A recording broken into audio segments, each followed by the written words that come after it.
Good evening. I'm Jake Wood, and this is the latest from The Source. In the pursuit of a well-rounded college experience, DePauw students are finding ways to explore their interests outside of the classroom.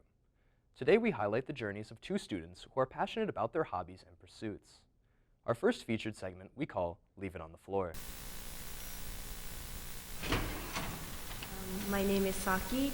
I'm a junior computer science major, and I spend most of my time outside class dancing, including dancing individually, maybe with my friends, or for the dance club.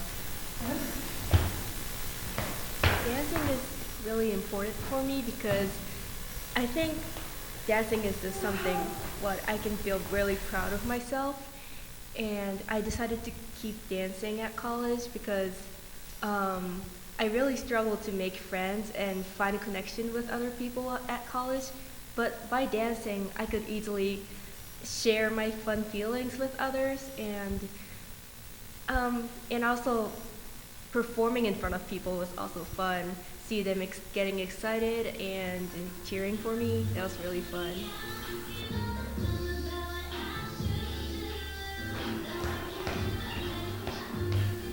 I'm mainly practicing dance for my dance club, I think, because I'm not going to pursue any professional dancing career or anything, but I just want to make the club somewhere everyone can feel belong to, and basically just a club is a really fun place where everyone can share their feelings, share what they're really excited about, so I'm mostly practicing for it.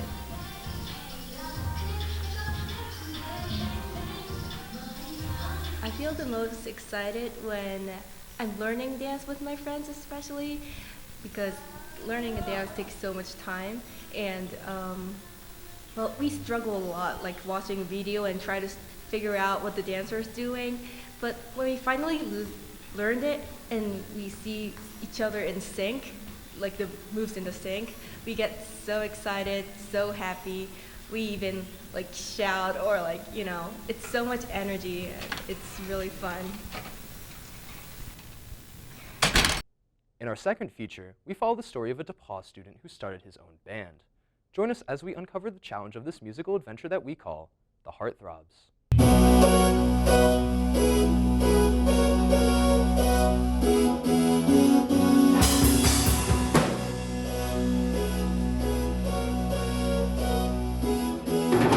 Hi, my name is Luke Grider. I'm a sophomore at DePauw University, and I'm in the School of Music.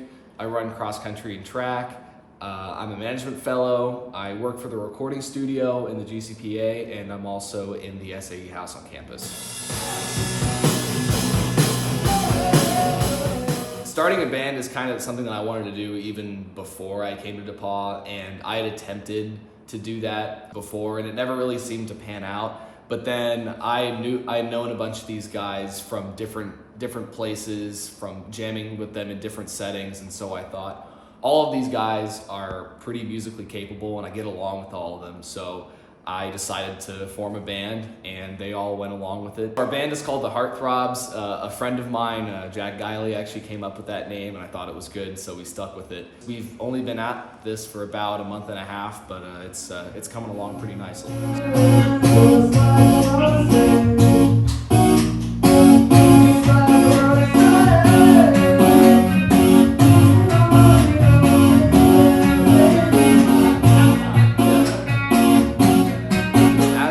We've done 3 shows on this campus. They've all been at Greek houses, and so my goal for this is as the semester progresses, I want to be able to play at more venues on campus, like I said, houses, and really build a strong base of getting established within the DePauw music scene, and hopefully setting us up to be a pretty prominent musical force in this campus.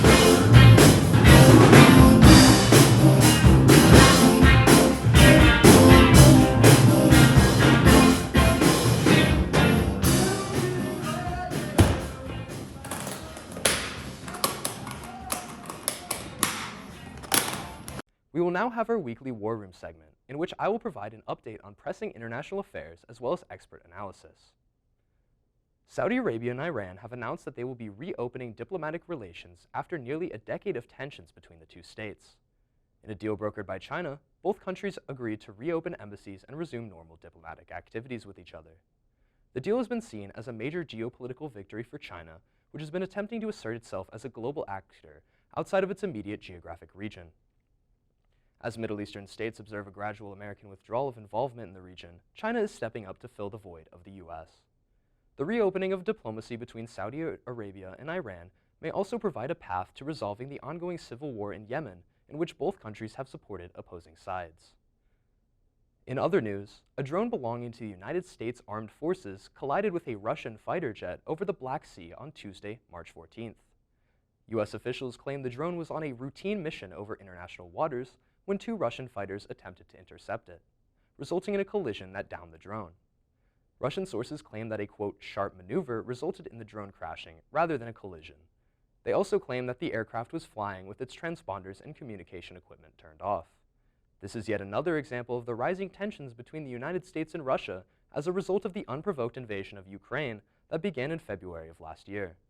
If this was a deliberate attack, it might be related to Russian attempts to test the response of the United States to an attack. If not, it is very possible this was a mistake.